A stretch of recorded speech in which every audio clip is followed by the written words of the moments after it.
I hope that didn't make it. Now it did.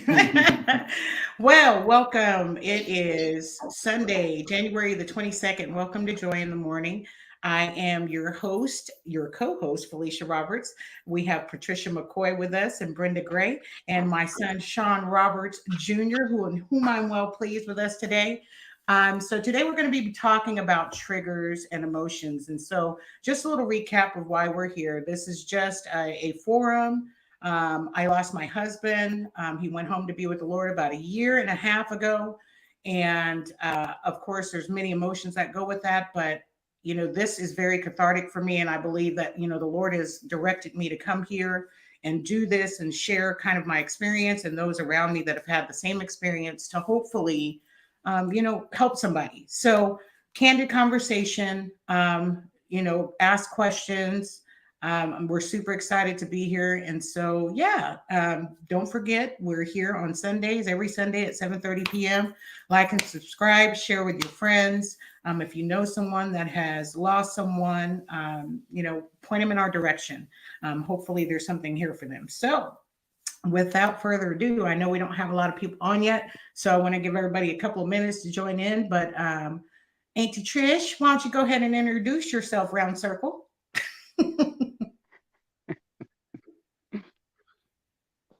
She's on mute. Yeah. Guess it would help if I unmuted myself, right? No mutes. No. So We're I'm competing with Patricia, the the game, auntie by the way. of, say that again. We're competing with the game, by the way. Oh my gosh.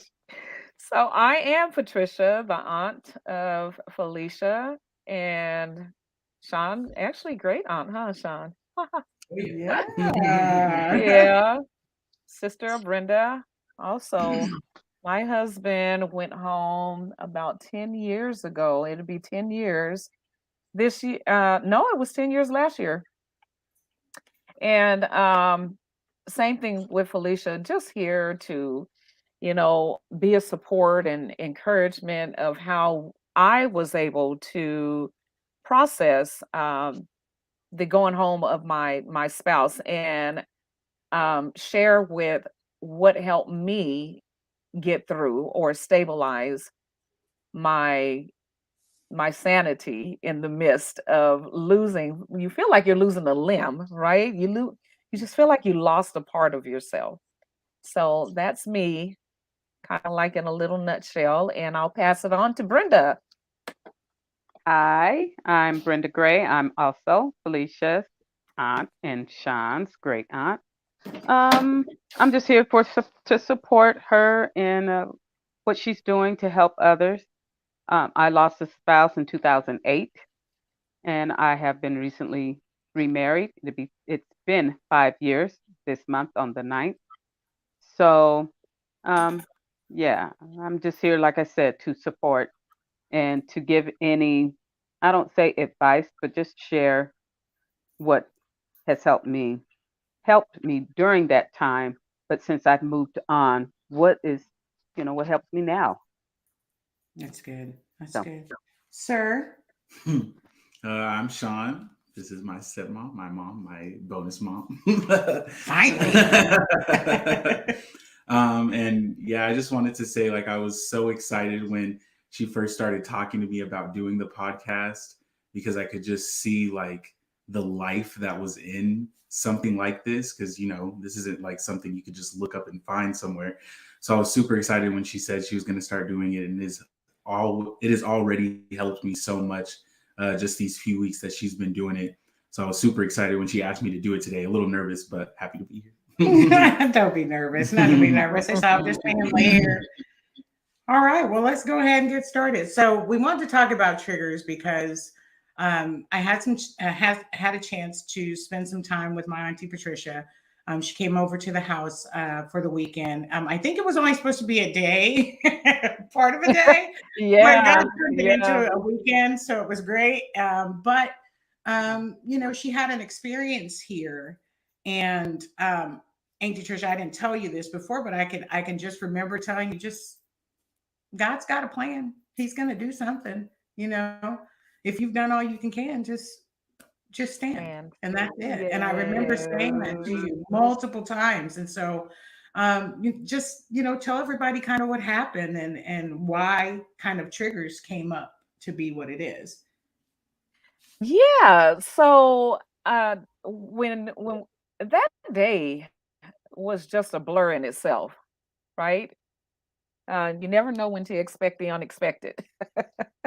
And that's pretty much what happened. But just to keep things short, so that evening we were setting up for the podcast. And it just seems like I could not get a signal nowhere in the house. And when I got settled in, I kept getting kicked off. And I was in one of Felicia's rooms, the guest room. And I just remember at one point when I tried to log on to the podcast and got kicked off. And I just so happened to look at the cover that she had on the bed. And it sparked a trigger because it was her mother's blanket.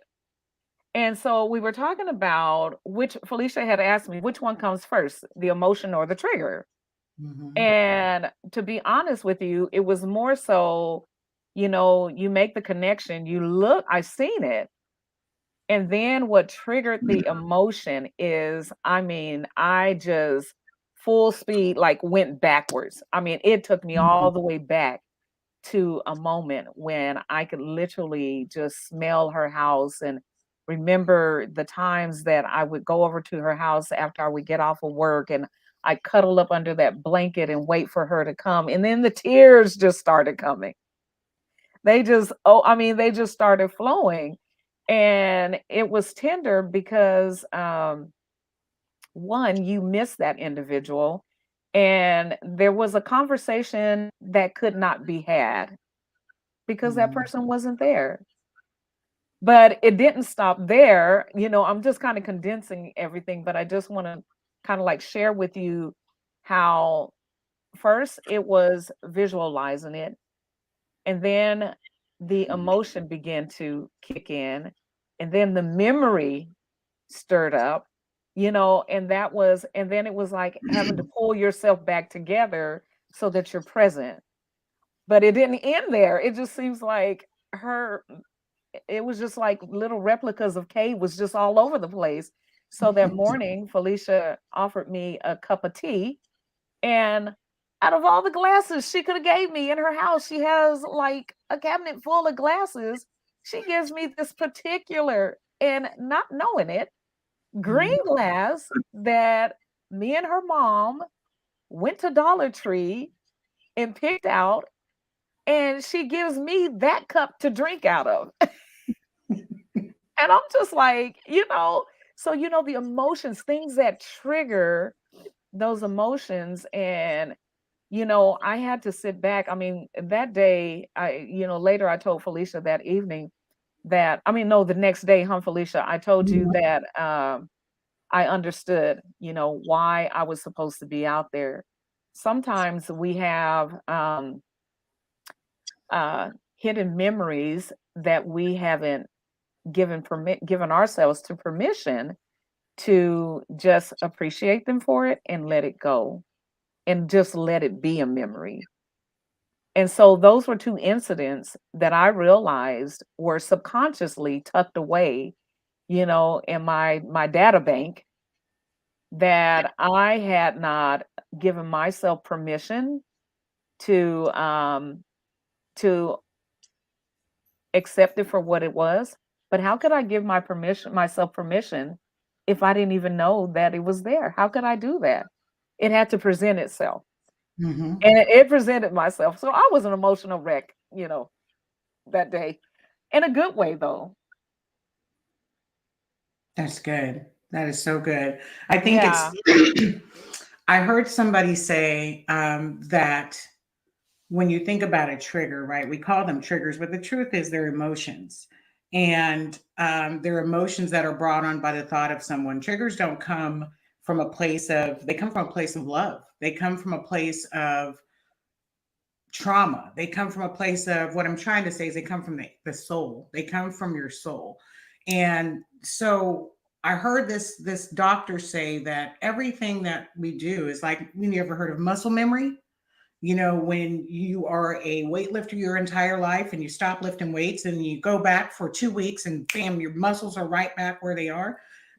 Our bodies store reactions to everything that we go through: trauma, happy moments, sad moments. You may, go to the top of the Eiffel Tower and that's where your husband proposed. And so when you go there without your husband, those same emotions come back because you remember that thing. And so everything, not just the memories come back, but your physical reaction. That's why some people get nervous and they get sweaty, or they get extremely excited, or they start to cry. But it's things that happen to your body physically. So whatever you're feeling in that moment was what you were feeling in the original, with the original thing that happened to you, or happened for you or with you, however that is. So triggers are a really interesting thing, and we had an interesting revelation from God this weekend, kind of streamline on, coming piggybacking off of that weekend. That weekend we were out and we were having issues with technology. Nothing was working. My phone was acting up, and it was just a crazy day. And so Sean had tried to find me. We have this thing called Life 360, not doing any plugs, but we love it. Anyway, anyway, shameless plug. Anyway, he was looking for me, and I hadn't answered a text. And so I'll just kind of let you I can tell it from my side, but essentially I knew I needed to call him, and the phones weren't working, and my phone, it's just crazy. And I remember getting a call from his girlfriend, and I answered the phone and I said I was about to call Sean. I saw that he called. And, I apologized profusely, told him what was going on. And he kept saying, "It's okay. It's okay. It's okay. It's okay." And then I said, "I'm really sorry." And that's when the dam broke. And so, Yeah. and I said, "I'm really sorry." And Yeah. that's when the dam broke. Yeah. And Yeah. Oh, go ahead. No, go ahead. yes, so my question that I wanted to this is for you, Sean, and to, if you or anybody else who wants to answer this question. At what point were you able to identify that this situation or incident triggered, or an emotion, that emotion? So for Um, me, it was, oh, sorry. no, you're good. Okay. So for me, it was, because what you said was, because I kept saying, it's okay, because I was just happy to hear her voice. Because if, for those of you who don't know, my dad, her husband, passed away from a motorcycle accident. Mhm. So I was looking on the app, and her car was just sitting on the freeway, and it wasn't moving. It was just sitting there in the middle of the freeway. So I was like, trying not to freak out or overthink anything. And then that's when she called, or Bree called you. We got on a three-way call, and then I was just so happy to hear her voice. And she kept saying, "I'm so sorry, I'm so sorry." And then I said, "It's okay, Mom. I'm just happy to hear your voice." And then she said, "No, it's not okay. I was going to call you." And when she said, "No, it's not okay," it's like you realize like what, like the state of mind that I was in. Mhm. So to answer your question, like, I think I could just tell Satan was really trying to get me to think the absolute worst. Um, because no one ever expects like a car accident or something to happen to them or their family until it does happen. And then you realize this can literally happen to anybody. So when I saw her car on the app not moving, it was not so much emotion, just like, why is she not answering? Just like freaking out just a little bit. Panic. Yeah, panic, just panicking a little bit. Um, but then when you said that, when you said, "No, it's not okay, I was just about to call you," that's when I started just crying so much, because that's when it hit, like all the memories of my dad and just not being able to get a call from him when he was on the road and got in an accident. So it was just, yeah, at that point when I think it was when I heard your voice. Mhm. When I heard your voice, that's when it was like all of those lies that the enemy was telling me just washed away, because truth was, no, my mom is fine. She's just, the phone wasn't working. So that's when the emotion set in, and it was like so many emotions. It was thankfulness because I heard her voice, but then it was also sadness because I didn't hear my dad's voice. You know what I mean? So yeah, definitely when she answered the phone and I got to hear her voice, that's when I can tell I started feeling the emotions coming. Interesting. That's interesting to me. Yeah. That's very interesting to me. I feel like what I heard you say was that I kind of gave you permission to feel like that. Like it was Yeah, okay to yes. feel like I'm panicking a little because of what has happened in the past. I'm panicking, and you're not just brushing it off. You feel my feelings. Yeah. Yes, yes, yes. I think what was That's good. beautiful, he said it was temporary. Like that all the lies that Satan had told him just they just washed away. And uh, not that you're probably looking for my input, but I feel like I'm going to give it anyway. um, I just feel like this is my own personal opinion for me. What I have learned is that my emotions are temporary. And it's like we've been saying, throughout the podcast, that emotions are temporary. Triggers they're a real thing. Emotions are a real thing. But we don't have to become a victim to them to where everything around us triggers us, especially like in the way that we live today, where everyone is like so super hypersensitive. Society is very hypersensitive, and there are a lot of things that can easily trigger someone. And we talk a lot about PTSD and things like that. But your emotions are temporary and the triggers are temporary. And I think, like with Auntie Trisha this weekend, going, okay, this is what it is. Let me just have this moment. It's okay to have this moment. It's okay to cry. It's okay to feel what I'm feeling, but I can't stay there. I can't Mhm. I can't sit in it, and I can be a mess for a weekend, but I can't be a mess next week and the week after that and the week after that, because I'm pretty sure that there have been some different emotions between the time you felt that original one and Mhm. 6 weeks later. You've probably felt a litany of emotions. Which one do you choose to stay in? That's for me. Mhm. That's good. So I have a question for both you and Brenda, and whichever one wants to answer first, take a shot at it. So both of you are pretty firm and stable in your faith.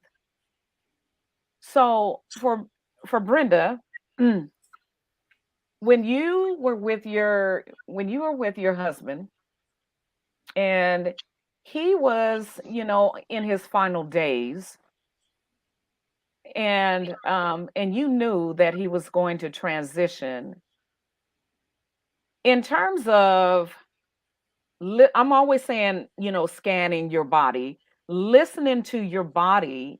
How were you able to balance what you were, the feelings that you were having in your body in conjunction with what you knew, or on the other end, that he was going to a better place?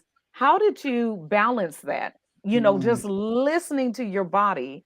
So that's for Brenda. And then Felicia, it was all of a sudden, but how emotionally, how did you shift your mind into a place where you had to lean on your innermost faith?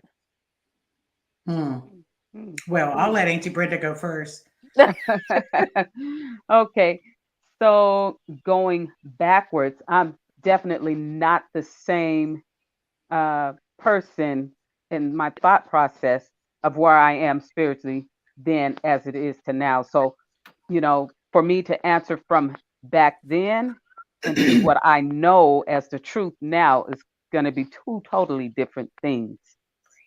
So But I let know me what you're jump in real quick. Yeah, but even back then, hmm you were strong in the faith, as strong as you were going to be. right. So I'm going to answer you from that point. Okay. Yes, Okay. that's what I was getting to. Great. So back then, um, because I knew that Jeff had made up his mind of what he was going to do, and that there was nothing that I could do to make him stay.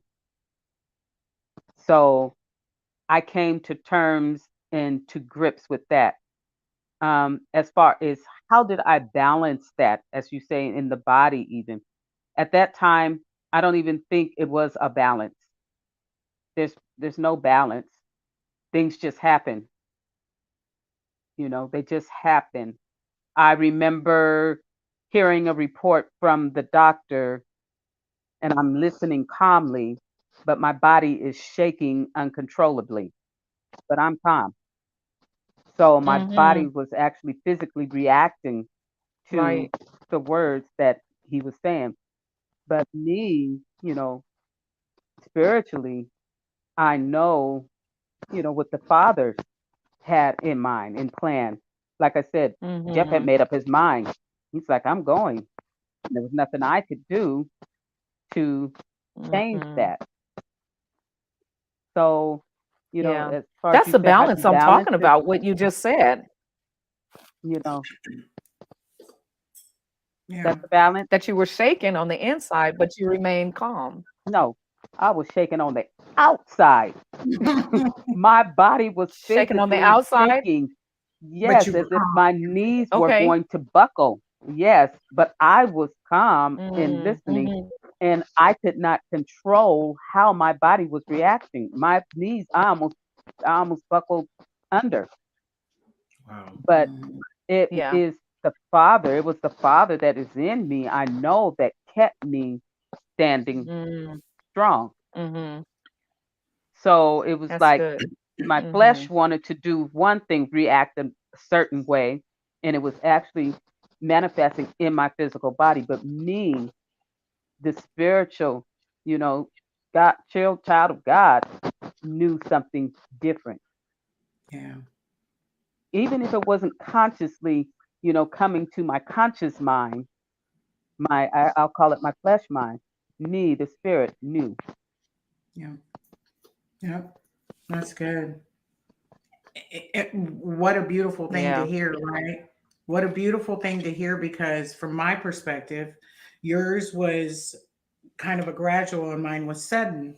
Um, and And I mind had you, the real same quick, for not you. to jump in real quick, it happened twice. I had the same episode happen twice. The first time he didn't die, 10 Wow. years later to the date, he did. Wow. Wow. Wow.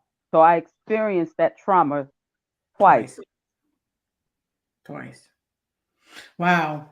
Wow. That makes me think back to when your dad had his first accident Yep. in Yep. Wichita Falls, and I Hmm. couldn't get to him, and I didn't know what was going on, and I couldn't see him, and so wow, that just brought that up. I just completely spaced that out. Didn't even think about it. I kind of had the same experience you did, though.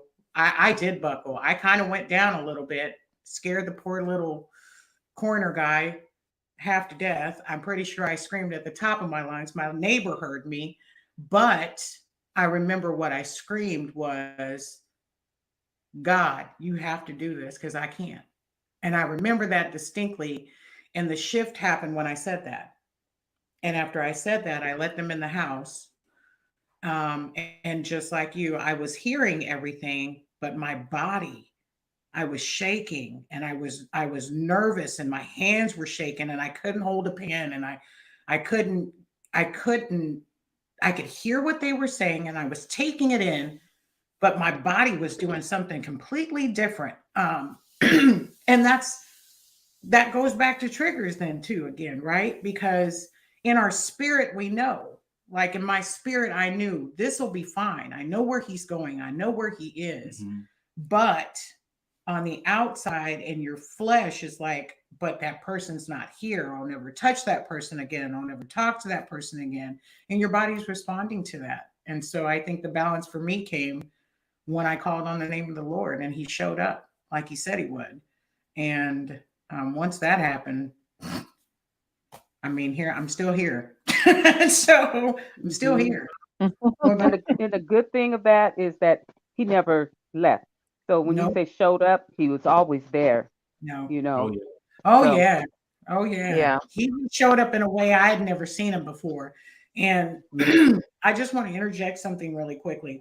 God doesn't call out a lot of people in the Bible. There are a lot of people, famous names we know just because of their stories and how God used them. But I want to remind everyone that is a widow that you were called out specifically in the Bible for a reason. And check it out. Look what God has to say about that. He knew Mm, exactly what you'd go through. He knew exactly what you'd mhm. feel. He felt it before himself. And so check it out. Find out the truth. And I think what I heard you saying to BB is you knew somewhere in your spirit. And for me, that's the beautiful part. That's the truth. That's that Mhm. foundation. Mm. And so when we get triggered, we have to go back to our foundation and say, Foundation. okay, I know this sucks. I know I remember this Yep. person. I want to touch him. I want to talk to him. But my foundation knows that they are in Christ. They are with the Father. And I should be good. Mhm. yeah. So that's it. I want to share, when you listening to your body, that was really good because all three of us had different experiences. And in my case, it was, you go to bed talking to this person only to wake up the next morning and that person's gone. Like he's transitioned. However, when I think back on, so I didn't even have, you know, time to it. You just have to jump into, in my case, I had to jump into help mode, Mhm. get on the phone with 911. But after everything was, said and done, and the house was staged. The whole situation was staged. I wake up in the morning, the TV was on, Charles Stanley. I love So, Charles Stanley. it's already staged. You know what I mean? And then Mhm. I go into his office and I'm going over his Facebook page and he already had posted. He posted 4 o'clock in the morning. I found him at Mhm. 7. Yeah. Peace This abides. body is not your own. Behold, I'm a new creation. Peace Wow. abides. I go over to his Bible. His Bible is open. Let not your heart be troubled, Wow. for I've gone away. In my father's house, there are many mansions. You know what I mean? And so for my situation, it was, it was, to me, it was just, everything was staged, even though I was, yes, in that shock mode. But when I just started asking God, you start asking, what happened? What did I miss? How did this, Mhm. you just start asking these questions like, why didn't I hear his voice? Was he screaming for me? And I didn't hear him? And then guilt kicks in. Mhm. So I know we're down to 2 minutes, but I really enjoyed everybody's, input. And I'm turning it over to you, Felicia. Well, I don't have a lot. I hope this helps somebody. Thank you guys for sharing your experiences. Death is not easy. We weren't designed for this. We weren't built for this. We were never supposed to experience this. So everybody deals with it differently. And I can't imagine, if you're out there and you're listening and you don't know the Lord the way you want to know the Lord, let me tell you something. I would not be sitting here today if it wasn't for Him. Because I could just as easily, you know, go inside myself and never come out. But you can come out of it, and there is something on the other side. And Auntie Brenda here has, before we get off, because we're going to be a little bit late, but Auntie Brenda, later on, would you like to come back and just kind of talk about what it's like on the other side of being once a widow and then getting remarried, and kind of how that whole process went? And I know that might be soon for some, but for others, maybe not. Maybe they're in the same position and just want to know. Yes, sure, Well, good. We'd love to sure. have you back. Well, we're right at 8 o'clock. So thank you, everybody, for watching. Again, like and subscribe, share with your friends, someone you know. Hopefully it'll help. And we'll see you next Sunday, 7:30. Bye, everybody. Bye.